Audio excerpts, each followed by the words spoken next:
안녕하세요. 저는 현재 양평에 거주하는 36살 여자입니다. 결혼한 지는 이제 6년 차입니다. 정말 너무너무 스트레스를 받네요. 매번 당하기만 하다가 이제서야 제자리를 찾은 것 같네요. 역시 할 말은 하고 살아야 되나 봅니다. 남편하고는 오랜 친구 사이입니다.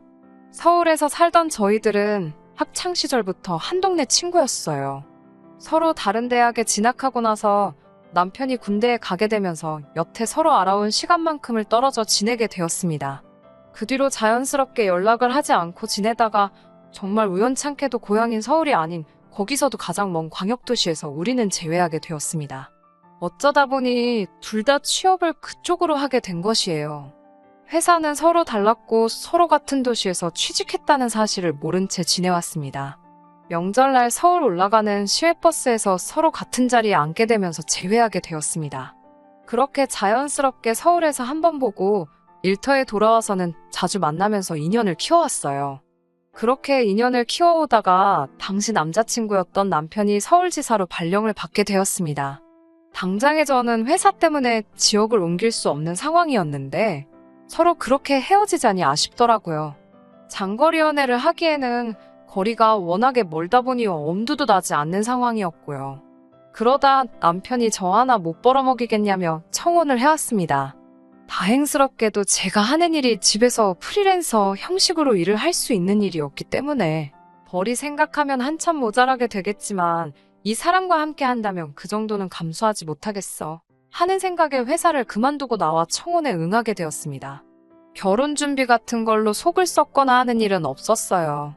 말씀드렸다시피 떨어져 있는 기간은 길었지만 학창시절부터 한 동네 친구였다 보니 양가 부모님끼리도 어느 정도 아는 사이셨거든요. 거기에 더불어 신우들도 저와 안면을 트고 지냈었으니 사실 서로가 어느 정도 친분이 있던 상태라 불협화음이 생기기에는 어려운 부분이 있기 마련이었어요. 동네 이웃들과도 서로 다 건너 알고 지내는 사이다 보니 괜한 소문나지 않기 위해서 서로 조심하는 부분도 있기 마련이었습니다. 저도 의식하지 않으려고 했는데 그런 이웃관계 때문인지 결혼을 준비하는 과정에서 필요 이상으로 신우들과 친하게 지냈다는 생각이 드네요. 신혼집을 친정과 시가가 가까운 한 동네로 구해서 그런가 원치 않는데도 어린 신우들과 엮이는 일이 참 많았어요. 막내 신우는 시도 때도 없이 찾아왔어요. 저희 사는 곳에서 조금 떨어진 곳에 혼자 대학 생활을 하며 자취를 하는데 꼭 시가까지 가면 되는 걸 뭐가 그렇게 눈치가 보이는지 저희 집 냉장고를 그렇게 뒤져갔습니다. 냉장고 문 벌컥 열어서 새언니, 우리 엄마 반찬 조금 가지고 있지요? 하면서 이것저것 다 꺼내갑니다. 시어머니 반찬만 가져간다면야 아무 문제 없지만 가끔 생각도 안 하고 이것저것 가져가면서 제가 아껴둔 우리 엄마표 김치라든지 반찬 같은 것도 가져가요.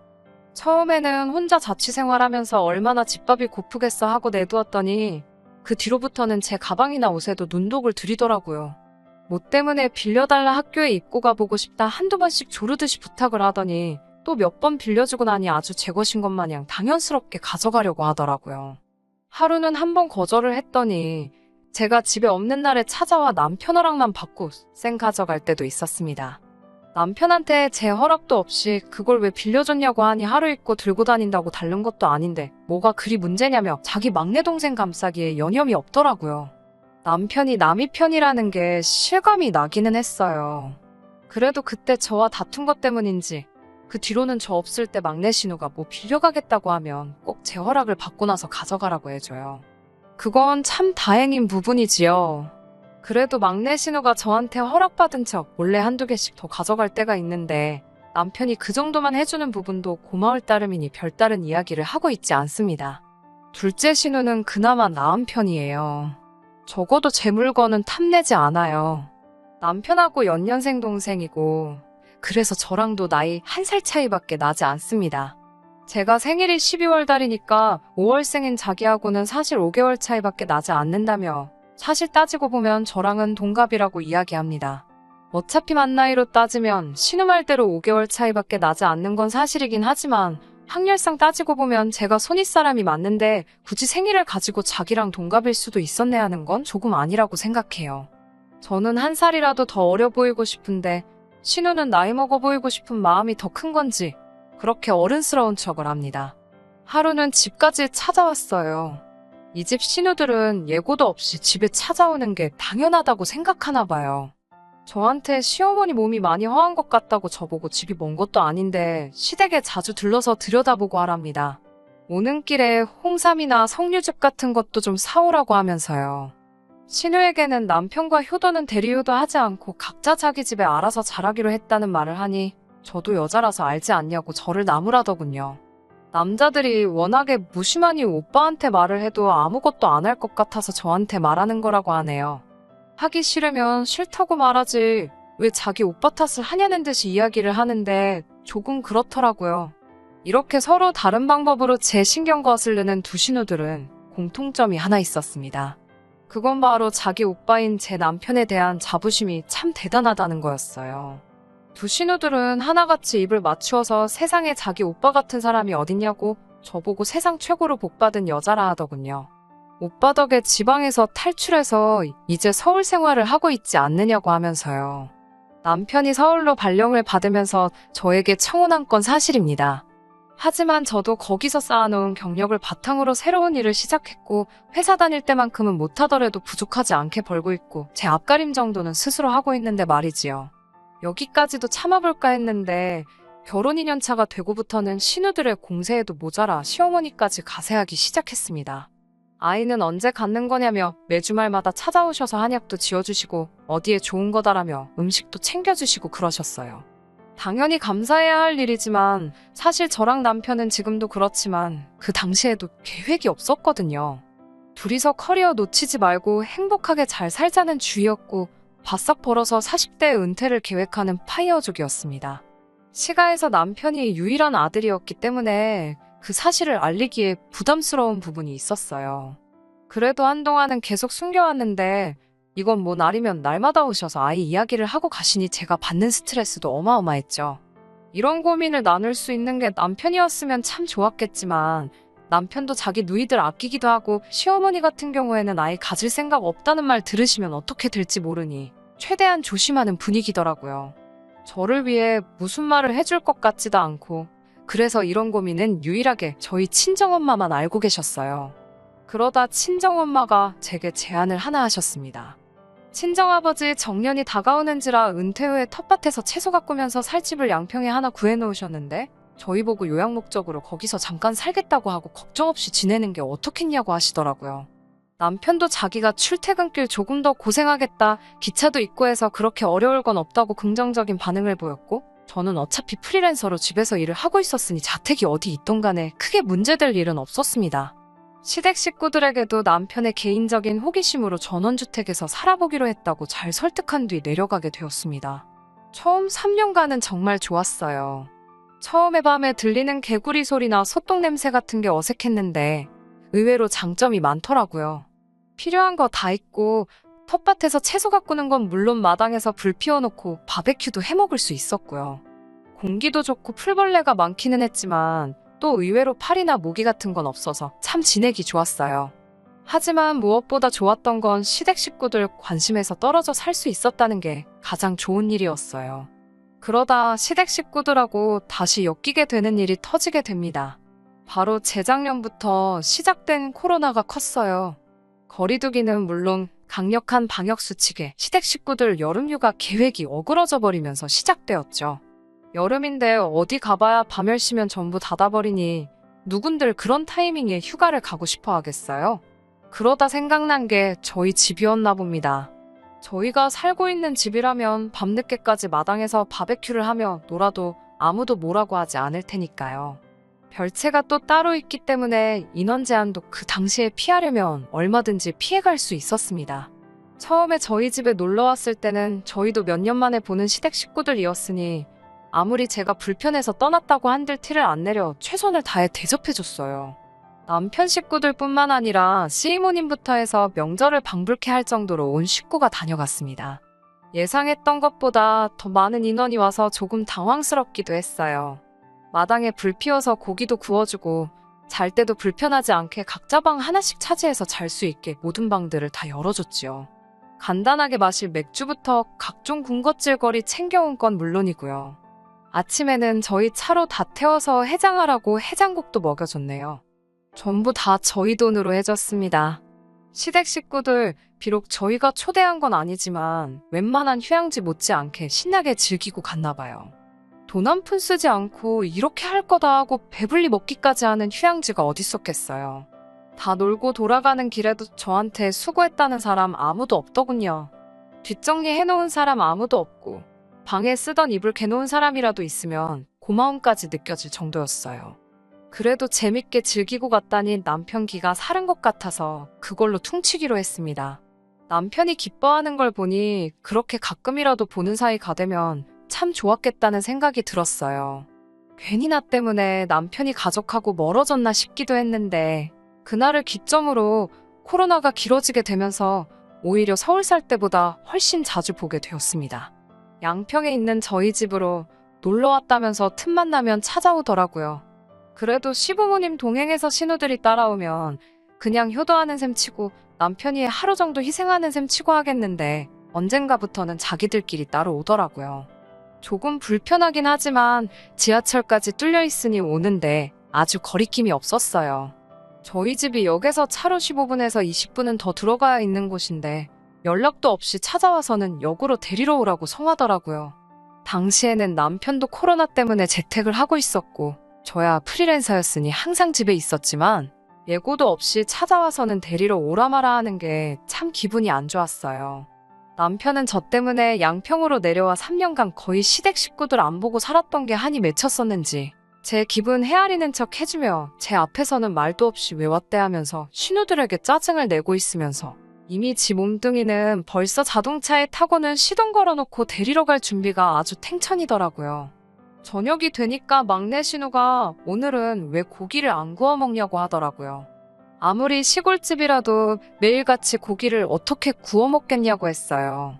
그랬더니 남편이 아니라고 잠깐만 기다리라며 마트에 가서 고기를 사오네요. 또 막내 신우 실컷 먹여서 보내고 나니 얼마 뒤에는 시어머니께서 동네 친하신 분들 이끌고 찾아왔습니다. 막내 신우가 찾아왔던 게 귀여워 보일 정도였어요.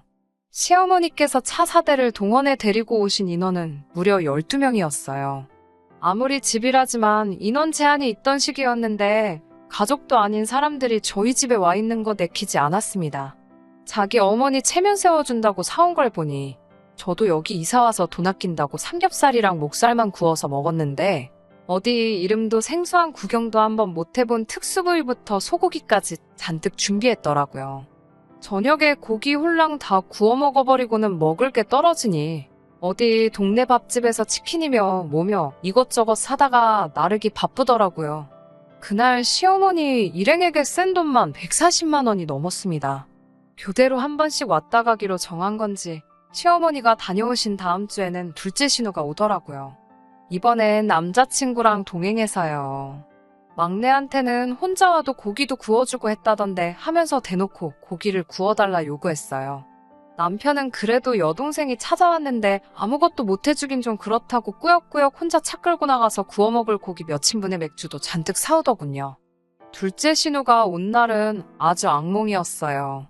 그냥 그렇게 고기 구워줬으면 얌전히 처먹고 가기만 하면 좋았을걸 무슨 커플이 교회에 있는 펜션을 놀러 온 것 마냥 생각했나 봐요. 염치가 있으면 뒷정리라도 했을 텐데 저를 무슨 펜션 관리인 정도로 본 건지 아주 두 사람이 사랑한 흔적을 여기저기 남기고 갔더군요. 침대 옆 휴지통에 그대로 버리고 간 두 사람의 흔적을 발견하고 아주 구역질이 나서 죽을 뻔했어요. 그 길로 그대로 휴지통을 들고 나와 남편이라는 책상 위로 던져버렸지요. 남편도 자기 일하는 책상 위에 둘째 신우 남자친구의 분신들이 흩뿌려지니 이게 뭐하는 짓이냐며 질색을 하더라고요. 이게 뭐하는 짓이냐고 나한테 묻기 전에 네 동생한테 먼저 물어봐야 하는 것 아니겠냐 하니 자기도 생각이 있는지 아무 말도 하지 못했어요. 남편한테 너네 식구들한테 똑바로 말하라고 이제 우리 집에 찾아오는 일은 없으면 좋겠다고 말하라고 했어요. 정말 호의가 계속되면 권리인 줄 아는 염치 없는 사람들을 위해 제 에너지를 더 이상 소비하고 싶지 않았습니다. 그렇게 또 시댁 식구들하고 한 번 더 연을 끊고 살게 되는 줄 알았습니다. 1년이란 시간이 지났음에도 불구하고 상황은 나아지지 않았고 코로나가 장기화가 되면서 남편이 다니고 있던 회사에 결혼이 엄청 많이 생겼던 적이 있습니다. 급기야는 남편이 처음 취직했을 때 몸담았던 지방광역도시로 출근을 해야만 하게 되었어요. 2달 정도의 장기 출장이었고 회사에서는 직원용 오피스텔을 내어준다고 했습니다. 아무래도 혼자서 가기 싫어하는 남편을 위해 저도 따라가게 되었어요. 저는 재택근무라서 어디서 일하던 장소에 크게 구애받지 않기도 하고 저도 거기서 사회생활을 시작한 사람이었으니 오랜만에 같이 일하던 사람들도 만나볼 겸 해서 같이 따라가게 되었습니다. 남편도 내가 붙어있으니 허튼 짓도 하지 못하고 밥도 아무거나 먹지 않아도 되니 좋은 거 아니냐고 하더라고요. 회사 생활하면서 출장이 몇 번 있었는데 제가 저녁에는 구경도 하고 데이트 삼아 따라갈까 했을 때 무슨 일 하러 가는 게 놀러 가는 건 줄 아냐며 거품을 불며 반대하던 남편이 웬일인가 싶었어요. 꿍꿍이가 있을 거라고는 상상도 못했죠. 출장이 끝나고 돌아온 그날 저희 양평집에 펼쳐진 광경에 남편을 아주 비오는 날 먼지나듯 패서 밖으로 내쫓아버렸습니다. 코로나 길어진 만큼 휴가를 이번에도 못 가게 생겼으니 시댁에서 또 저희 집 한번 오고 싶은 생각이 계속 났는가 봐요. 저한테는 물어보지 못하고 남편하고만 따로 연락을 했던 거예요. 남편도 자기 가족들 생각은 간절한데 제 눈치 보느라 어떻게 하질 못하니 돌아버릴 상황이었던 거죠. 그러다 마침 자기가 장기 출장에 잡히게 되면서 의도적으로 저를 꾀어내 같이 출장길에 오른 거였습니다. 집을 비워놓고 그 집을 시댁 식구들한테 오픈을 해버렸네요. 그래, 차라리 그렇게 계획적으로 저 모르게 할 거면 뒷정리나 똑바로 해놓았다면 이렇게까지 되지는 않았을 거예요. 지들 집도 그 꼴로 해놓는지 아주 난장판을 해놓고 갔더라고요. 숯불 관리는 그래도 꼼꼼히 한 건지 다행히 집에 불이 나지는 않았더군요. 놀러와서 처먹은 음식물이며 방 안에 뒹굴고 있는 술병까지 아주 난리도 아니었어요. 아무리 염치 없는 사람들이라고 해도 남편이 저 몰래 집을 사용할 수 있게 해준 건데 이렇게 해놓은 걸 보고 나니 그때부터는 시댁 식구들이 저를 먹이려고 일부러 그랬다는 생각밖에 들지 않더라고요. 저도 이미 남편까지 내쫓아버린 마당에 가만히 있을 이유가 없었습니다. 집으로 근처에 있는 청소업체를 불러 시댁 식구의 손길이 닿지 않았던 곳까지 전부 싹 청소를 맡겼습니다. 사장님께는 안 깎아줘도 되니 견적 최대한 집어넣을 수 있는 거 다 집어넣어서 빼달라고 했어요. 저희 집 냉장고나 캐비넷에서 없어진 맥주와 각종 와인들에 대한 청구서도 만들고 하는 김에 작년에 놀러와서 처먹은 고기값에 제가 그자들 뒷정리해준 용역비까지 전부 청구했습니다. 청소비에 이것저것 다 더하고 고기값에 제 인건비까지 더하니 500만 원 정도의 청구서가 나오더라고요.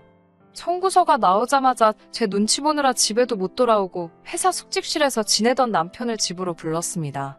꼬질꼬질하기는 했는데 먹는 건 다 돈 주고 사 먹었는지 때깔 하나는 좋더라고요. 제가 남편을 노려보면서 이제 뭘 잘못했는지 알겠냐고 물으니 고개를 끄덕이더라고요. 집에 돌아오고 싶냐고 물으니 또 한 번 고개를 끄덕였고요. 집에 돌아오려면 제가 시키는 거 하나만 하면 된다고 하니 뭐든지 할 수 있다고 합니다. 그 대답을 듣자마자 남편 손에 500만 원짜리 청구서를 쥐어줬어요. 작년부터 해서 너네 가족들이 우리 집에서 먹고 마시고 놀면서 집을 개판 만들어 놓은 청소값까지 다 포함된 거니 책임지고 받아오라고 했지요. 이 돈 안 받아오면 집에 들어올 생각 하지 말라고 하고요. 남편은 금액을 보기 전엔 알겠다고 하더니 500만 원이라고 적혀있는 걸 보니 얼굴이 시뻘개지더라고요. 자신 없는 걸음으로 나가더니 어디서 빌려온 건지 500만 원은 받아서 왔더라고요. 시댁 식구들이 제가 청구서를 들이민 상황은 아는지 모르는지 확신이 없었지만 일단 남편이 가져온 돈은 제 개인 통장에 집어넣어놨습니다. 무조건 남편만 호달굴 수는 없으니 남편에게는 어느 정도의 중재안을 알려줬어요. 너네 가족한테 잘하고 싶은 마음은 저도 이해한다고요. 저 때문에 가족들하고 떨어져 지낸다고 생각하면 저도 마음이 아프다고 말이죠. 가족들한테 잘하는 건 당연한 거라고 말해줬어요.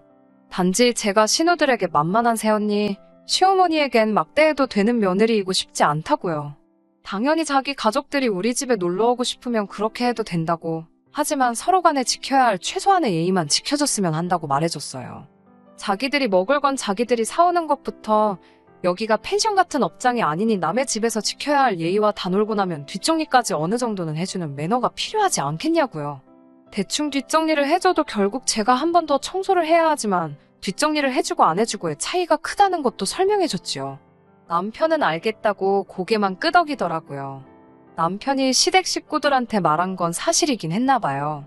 아직 온 가족은 아니지만 얼마 전에 막내 신우가 한번 다녀갔어요. 이번엔 뒷정리도 해놓고 혼자 놀러 온 거라 고기는 필요 없다고 안 사왔다고 말하더라고요. 그렇게만 해줘도 너무 마음씨가 예뻐 보이니 제가 나서서 마트에서 신우가 좋아하는 소고기로 사다가 구워줬어요. 곧 여름이 오겠어요. 뉴스를 보니 이제 해외여행도 풀리는 것 같은데 저희 집으로 시댁 식구들이 올지 안 올지는 모르지네요. 만약에 온다고 해도 이번만큼은 적어도 이전처럼 저 한번 먹여보겠다고 행동하지는 않을 거라는 확신이 있습니다. 5년간 이렇게 한마디도 한 적이 없으니 제가 더 우습게 보였나 하는 생각도 들 때가 있어요. 이렇게 속 시원하게 저질러 놓고 나니 너무 후련하고 좋은데 왜 진작에 안 했는지 모르겠습니다. 저의 긴 이야기 끝까지 들어주셔서 정말 감사합니다. 끝까지 들어주셔서 감사합니다. 오늘의 사연은 여기까지입니다. 구독과 좋아요, 알람 설정 부탁드리고 더 좋은 사연으로 다시 찾아뵙겠습니다. 감사합니다.